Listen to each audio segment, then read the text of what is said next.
Good afternoon, everybody. Today's Monday, the 4th of May, and that marks the start of week 2 for us here at school. And it's also the last week we expect to have students engaged in remote learning 5 days per week. We enter phase 1 of the managed return to school plan from Monday, the 11th of May, and that's where we would expect to be seeing each student at least 1 day per week. We've organised Monday through Thursday being the days that we will have groups of students here at school. Friday, the teachers will be primarily engaged in preparing the remote learning packages, because clearly if we've got kids here 25% of the week, 75% of the week, they're still engaged with remote learning. So you should have received some communication by now, as we discussed last week, which would set out the days in which the sports house groups will be here. That will allow for family groupings to be here, just makes it a little bit easier for you guys. And from our point of view, it spreads out the number of students in each grade that are actually at school to make social distancing a little bit more practical for us. So on Monday next week, we're expecting the Warragul students to arrive. They're the ones that obviously in the red house.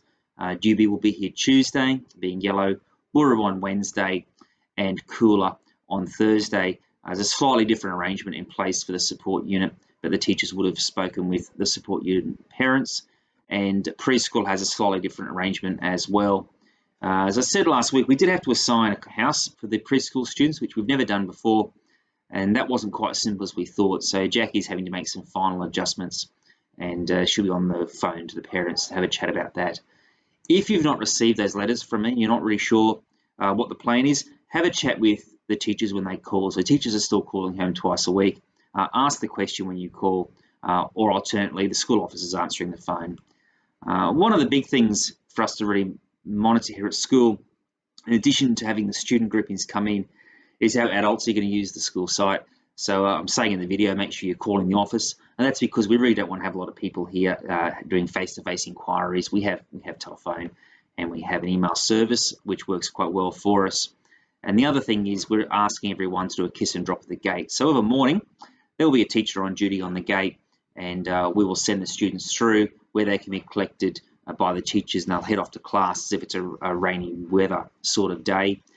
We're going to ask the older students to give us a bit of a hand. So if they've got younger brothers and sisters, they can take them off to class first before attending class themselves. And in the afternoon, they'll do the same sort of thing. We're actually going to let the older students out of class a couple of minutes early, and with supervision, they will go and collect the younger students, and then they'll exit the school through whichever gate you nominate as a family, and that they will take off, and so they won't require an adult on site to meet them. Where there will need to be a little bit of adult intervention is where we've got students who are between kindergarten and year 2 that don't have an older sibling. And the plan for them is we're going to be escorting that group of students to the gate on Mariana, and along the fence we'll put some posters to help parents with social distancing, and we will shoo the kids through, so when we see the next person in line is Mrs. Smith's, well, Mrs. Smith's child can go through, and we appreciate that will take a little bit of time, but it will help to maintain just a bit of distancing on site so that everyone can be healthy and safe. Where we have students in years 3 through 6 that don't have a younger sibling, they'll be able to exit the school on their own into whichever gate you have told them to do so, because they're quite old enough to manage that on their own. Preschool parents will still need to collect their children from the preschool though. So they're really the only parents that should be on site at any point in time. They'll come through the Copeland Road gate, and we will have sort of a passage organised that will direct them from the corner of the canteen straight through the preschool, where they can collect their preschooler in the afternoon.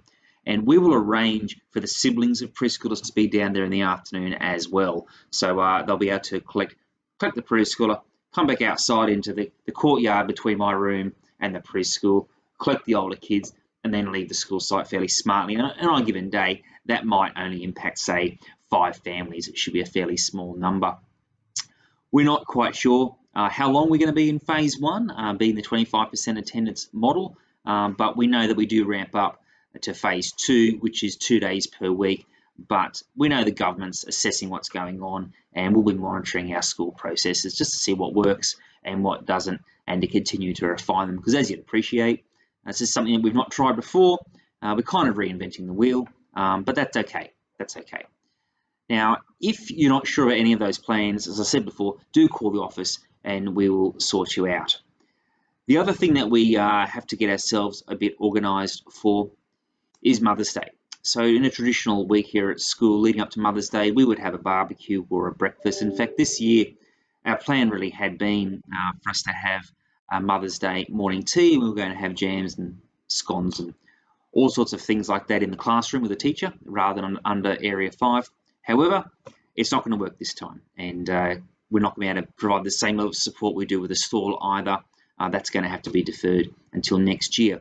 But we do have a way that we feel we can support your families. So what I'm going to do now is I'm going to ask mums to put me on pause, and mums, if you could hand the tablet or the computer or whatever it is you're watching me on over to one of the kids at home, or perhaps over to a partner or a husband or granddad or something like that, and I'll talk to them about how we can support Mother's Day at Lethbridge Park in 2020.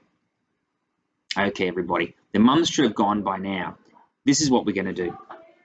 Instead of having a regular stall where you can buy things or maybe make cards at school, you're going to make something at home. So for our older students, you should really be able to make quite a nice letter. You can write about why you think your mum's the best mum in the world and what she does that's super special and why you love her so much. For our older students, you might do a nice picture that's got, I love my mum written on it, and perhaps some information about why you love your mum. You do need to make sure that your name is on the piece of paper that we're talking about, and it can't go over the page. The reason for that is I want you to take a photo of it when it's done. You can't take a photo of 2 pages very easily. So it really would be best on a bit of A4 paper. Take a photo of it, and on the school website beside me right now, there's a button that says Mother's Day cards. If you click on that, that will generate an email that you can attach the photo to, and you can send it straight to the school account. Now, it needs to end up in there before the end of school on Friday, because when the day finishes on Friday, I'm going to collect all of those photos. I'll turn them into a slideshow, and about breakfast time on Sunday, so about the time you guys wake up, I'll publish that video on our school website, and I'll send an SMS link to all of the mums in our community to alert them to it so that they can click on it. Now, if your photo's there, and of course if you put your name beside it, they'll be able to view the whole community's Mother's Day message and to know that even though we're not together, we still recognise that Mother's Day is pretty important, and we'll wish them a happy Mother's Day from everyone here at Lethbridge Park, and that includes all of the Lethbridge Park people that are actually at home at the moment. So that's the update from us this week. If you need any help, please telephone or email the office and we'll get back to you as soon as we possibly can.